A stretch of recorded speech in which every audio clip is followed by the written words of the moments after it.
Hey y'all, Alex here. In today's video, we're going to be doing an album review for X1's debut mini album, Quantum Leap. Unlike the unboxing video that I did, which will be linked below in the description, I'll be talking mainly about the actual songs. In the unboxing video, I showcased a lot of the content within it, the photo book, the photo cards, the standee, things like that. But so if you guys again want to take a look at that video, link will be in the description. So what is this album review going to be about? Well, I'm going to be mainly talking about the songs within the album, like I said, and we're going to be discussing about how well they produced them, how well they were sung, how well they were just the complete flow of it. We just want to, and also the dynamic. I think that's also very important, is to talk about songs and how they intertwine with the group's style and how that's going to shape the way they look for the general public and the industry. So we're going to be talking a lot about that. So, the first song that we'll be talking about is their intro song, Stand Up. Stand Up, like many other K-pop intro songs, it's just basically to be a flow starter, something to start the album strong, to give an idea of what the next song, which is the title track, and to give like a good transition to it. They don't want you to, usually what they do with these songs is they try to give you like a good jump, a nice like walk into the song rather than just throwing you into it to the title track. So I think this song definitely does a great job with that. I think it definitely sets up a good tone, and it definitely gives you an idea of what we're going to be expecting. But overall, I think Stand Up is a really good song. Unlike other intro songs, this song has lyrics. Most intro songs that I've heard, at least, don't have many lyrics, and they're just like sounds that are, and it's usually used like a performance song. Like when they debut, they usually just like start off with this song, and they just do like a cool like choreography or performance with it. But yeah, I think overall the Stand Up is a great song, and nothing much more to it. The next song is their title track, Flash, and Golly. This song is definitely a bop. In comparison to the other produced group debut songs, this definitely has the most hype out of all of them.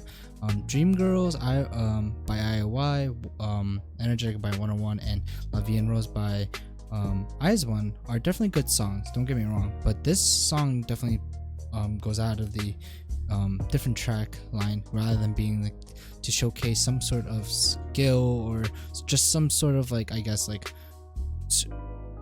core idea of the group. It just puts itself out there. Usually with those groups that I mentioned before, the comeback song right after that is usually the song that really gets them really popular. For me, IZ*ONE, that's the group that I ult. I was very content with La Vie en Rose when I first heard it, and then once Violetta came out, I was extremely happy. I thought that was definitely the song that they would be remembered for the most. Not saying La Vie en Rose is bad or anything, just that. So seeing X1 debut with X Flash was a great song, was a great idea. It definitely puts itself out there as definitely one of the greatest songs of 2019. I think it definitely shows up to be very powerful. It also has a lot of intricate coordination between the members as well. The biggest thing that I definitely want to note is the rap and vocalist. I mean, the duo of just from one person, not duo, but just from one person, Sungyeon. He was able to do a lot of the main vocalist roles and also lead rap. Well, I guess it's also technically main rapping too, because this guy is very talented. He knows how to do it all. But I think it shows that this group has a lot of multi-talented members, especially Sungyeon being able to do rapping and also hitting high notes during the song. Sungwoo being the main vocalist that he is, was able to showcase that as well. Yohan being a center, being able to have great of parts here and there with his rapping, and Woosuk was able to do also his center parts with being a lead vocalist. And I'm not gonna get too into the performance or the music video of it. That's not the whole point of this review. I'm just gonna be mainly talking about the auditory versions of the songs, because that's the whole point of this album review, is to talk about those to talk about the song specifically rather than the performances. But yeah, I think the song is great. I think it definitely sets a high bar for them. I really hope that my big worry about when groups do this is that they put themselves at a really high bar, and then staying consistent to that bar may require a lot of extra work, money, and time. And this group is a 5-year group, so they have a lot of time in comparison to the produced groups. And I can understand that if they were short on time, but this group is going to be together for a while in comparison, so it's a little interesting to see how they're going to make it out after Flash, because this song is amazing. I really think that this song has a lot of great lead ups to the drops, to a lot of consistent tones here and there, and also just great singing from everyone.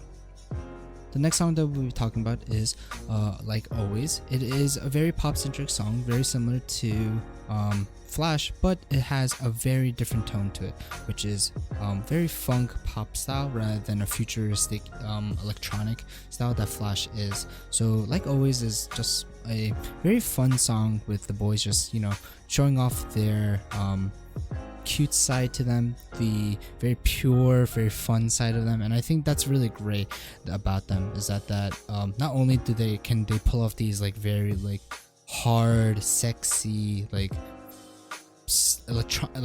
futuristic styles, they can also pull off these like really cool, cute, like boyfriend material kind of songs too, and I really appreciate that. I think it's definitely not a huge difference to what Flash is, being that they're pop songs, right? But the idea of having a very in tone a very different song in style, it is very interesting to see that they did the song. I really think that the song definitely puts a very big range of what the group can do, and I'm really looking forward if they can possibly that's maybe a teaser for a possible funk style album in the future. But yeah, I can only hope, and so far it's been pretty great. I think this is it's my favorite one. I don't know.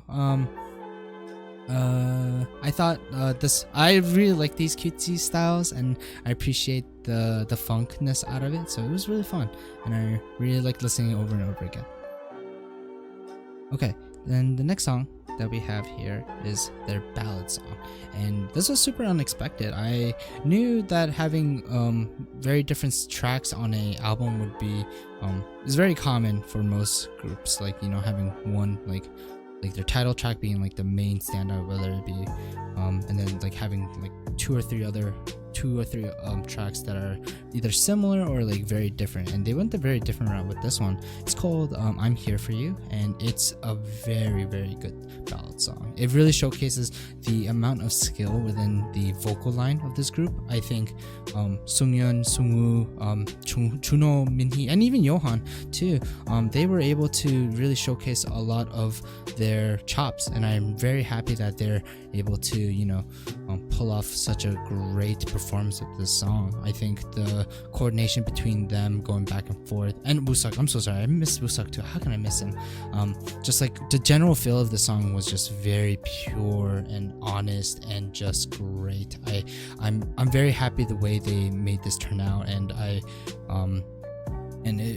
wouldn't say it teared me up, but it gave me that feeling, you know, like and if you listen to the lyrics closely, it's a very beautiful song. I really do think that the song was basically like a way for the members, or for the group, to say like that we're here for the one hits, and we're gonna be here for as long as we can for you, and I appreciate that.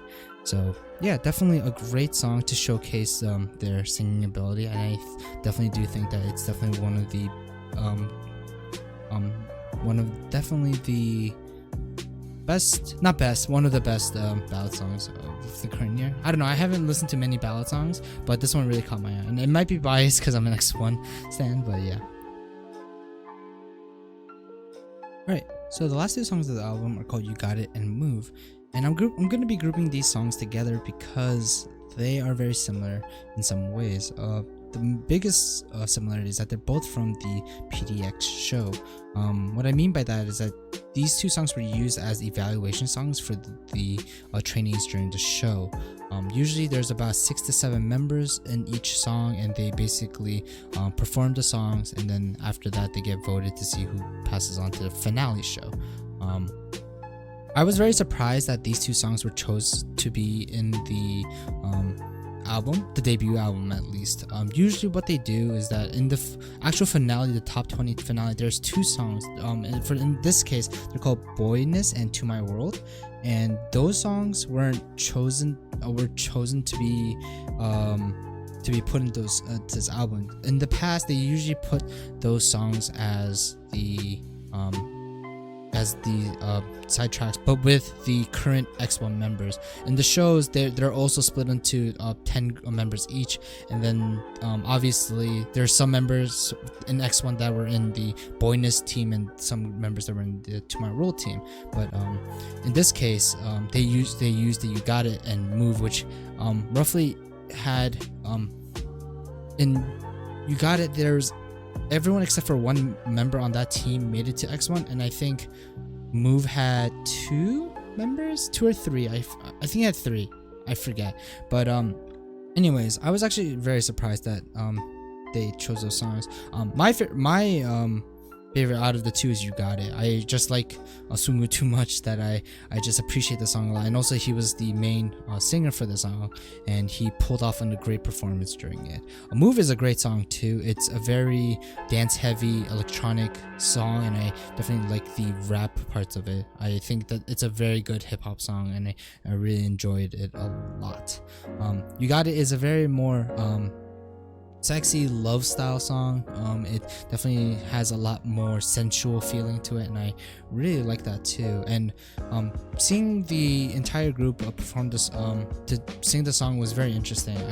I thought it would have been better to just do the songs Boyness and To My World, the finale songs, because those are meant to be for 11 people, but these songs are meant to be, the You Got It and Move are meant to be for 6 to 7 people, so a lot of things had to been changed and things.